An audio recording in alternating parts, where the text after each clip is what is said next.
சொல்லிட்டாரு. இன்னைக்கு பாட்டி சொல்ற வரைக்கும் சின்ன மாமா கல்யாணத்தையே எதுவுமே சொல்லல. அப்போதான் சின்ன மாமா நடந்துக்கிறதுல ஏதோ எனக்கு தப்பா தெரிஞ்சது. ஆமா, அந்த விஷயத்துல எனக்கும் அப்படிதான் தோணுச்சு. நம்மளா யோசிச்சு எதுவும் பேசிட்டு இருக்க வேணாம். இந்த வீட்டோட முதுகெலும்பே அப்பாவும் சித்தப்பாவும் தான். அவங்களுக்குள்ள ஏதாவது பிரச்சனைனா நம்ம குடும்பமே ஒண்ணும் இல்லாம போயிடும். அது எங்களுக்கும் தெரியும் கரிகாலா. அப்ப அதுக்கு என்ன பண்ணணுமோ அதை பாப்போம் நந்தினி. சரி, இப்போ என்ன செய்யணும் அத சொல்லு. அந்த சிட் ஃபண்ட்ல பணம் போட சொல்லி சித்தப்பா ஏன் அவங்களுக்காக பேசுறாரு, அத பத்தி உங்களுக்கு ஏதாவது தெரியுமா? எனக்கு அத பத்தி முழுசா எதுவும் தெரியாது மாமா. ஆனா 1 லட்சம் ரூபாய் கட்டினா மாசம் மாசம் 15,000 ரூபாய் திருப்பி கொடுப்பாங்களாம். அது போக குலுக்கல் முறையில டிவி அது இதுன்னு நிறைய கொடுப்பாங்களாம். நம்ம வீட்ல வேலை செய்றவங்க பேசிக்கிட்டாங்க.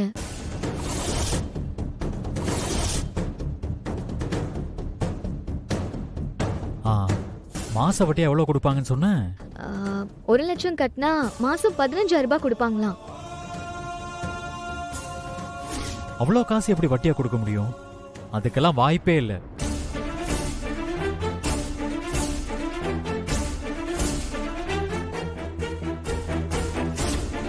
மாசத்துக்கு 15 வட்டி நீங்க கொடுக்கும் போதே எனக்கு உங்க மேல சந்தேகம் இருந்துச்சு. 10-15 வருஷம் ஜெயிலுக்குள்ள இருந்தாதான் உங்களுக்கு எல்லாம் அறிவு வரும். சார் எழுதிட்டு போங்க சார். யோ வாங்க.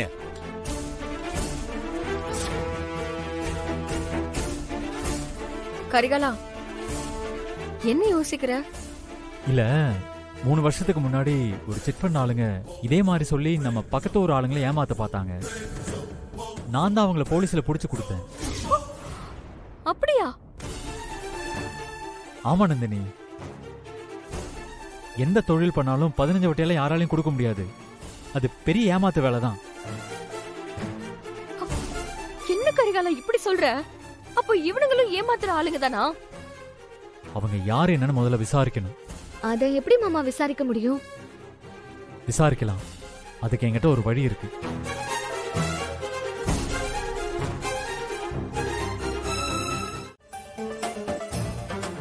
ஏங்க, ஏன் ஒரு மாதிரி இருக்கீங்க? ஒண்ணும் இல்ல.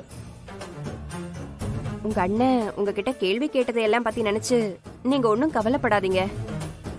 நீங்க என்ன இப்ப தப்பு பண்ணீங்க? உங்களுக்குன்னு ஒரு மரியாதை வேணும்னு நினைச்சீங்க. அது என்ன தப்பா? நீங்க கைய ஓங்கி அடிக்க வந்ததை பத்தி எல்லாம் நான் ஒன்னும் பெருசா எடுத்துக்கலங்க. உங்களுக்கு என் மேல எல்லா உரிமையும் இருக்கு. நான் உங்களுக்காக தானங்க பேசினேன். நான் பேசினதுல உங்களுக்கு என் மேல எதுவும் கோவமா? அதெல்லாம் ஒண்ணும் இல்ல.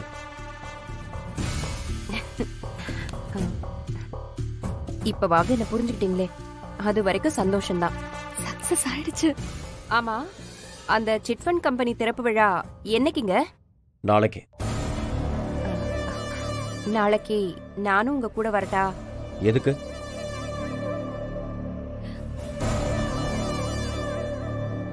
இல்ல, அந்த சிட் ஃபண்ட் கம்பெனிய நீங்க தான் முன்ன நின்னு எல்லாம் செஞ்சு வைக்க போறதா நம்ம வீட்ல வேலை செய்யறவங்கலாம் பேசிக்கிட்டாங்க. அதான் அத பார்க்க வரலான்னு ஆசையா இருக்கு. உங்க கூட வந்தா எனக்கும் பெருமையா இருக்கும்ல. நீங்க வர வேண்டாம்னு சொன்னா நான் வரல. சரி வா. ஏயா சுந்தரம், ஏன் நேத்து ராத்திரியில இருந்து ஒரு மாதிரியாவே இருக்க? குணசேகரன் அப்படி பேசிட்டு போனதை பத்தி எல்லாம் ஒண்ணும் பெருசா நினைக்காத. நீ விடு, அவன் உன் தம்பி தானே. அம்மா, அவன் பேசுனதை பத்திலாம் எனக்கு ஒண்ணும் இல்லம்மா. ஆனா அவன் ஏதோ பிரச்சனைல மாட்டிக்க போறானு எனக்கு பயமா இருக்கு. அதனாலதான் அவங்கிட்ட சிட் ஃபண்ட் கம்பெனி பத்தி விசாரிச்சேன். ஆனா அவன் பிடி கொடுக்காம பேசிட்டு போயிட்டான். நேத்து அவனை பேச விடாம கல்யாணி கூடவே பேசிட்டு இருந்தாளேப்பா, அதனாலதான் அவன் அப்படி பேசிட்டு போயிருப்பான். நீ வேணா பாரு, அவனே இப்ப வந்து உங்ககிட்ட நேத்து ராத்திரி பேசினதுக்கு மன்னிச்சிருங்க அண்ணேன்னு சொல்லுவான். அம்மா, அவன் மன்னிப்பு கேட்கணும்லாம் நான் நினைக்கவே இல்லம்மா. நீ நினைக்காட்டியும் அவன் கண்டிப்பா உங்ககிட்ட மன்னிப்பு கேட்டு அந்த சிட் ஃபண்ட் கம்பெனி பத்தி உங்ககிட்ட எல்லாத்தையும் சொல்லி அந்த ஆபீஸ் திறக்க உன்னையும் கூப்பிடுவான் பாரு.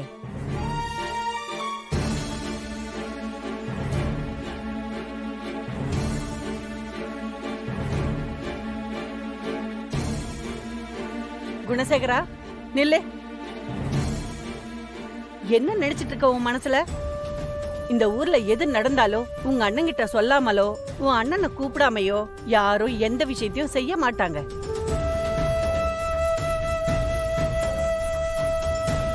நீ என்னடானா உன்னால ஒரு விஷயம் இந்த ஊர்ல நடக்க போகுது, நீ உன் அண்ணனை கூப்பிடாம அவங்கிட்ட ஒரு வார்த்தை கூட சொல்லாம போய்கிட்டே இருக்க. அம்மா, அண்ணனை இந்த விஷயத்துல தலையிட வேண்டாம்னு சொல்லிட்டேன்ல, அப்புறம் அண்ணனை எப்படிம்மா கூட்டிட்டு போக முடியும்? அதனாலதான் சொல்லாம போறேன்.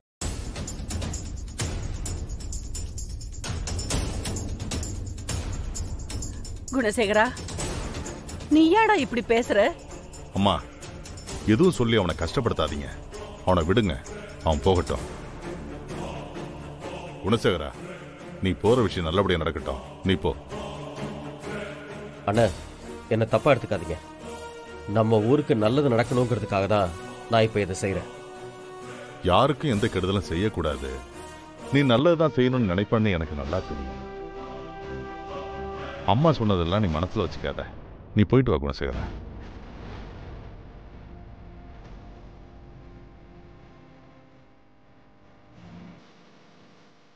என்னப்பா இவன்?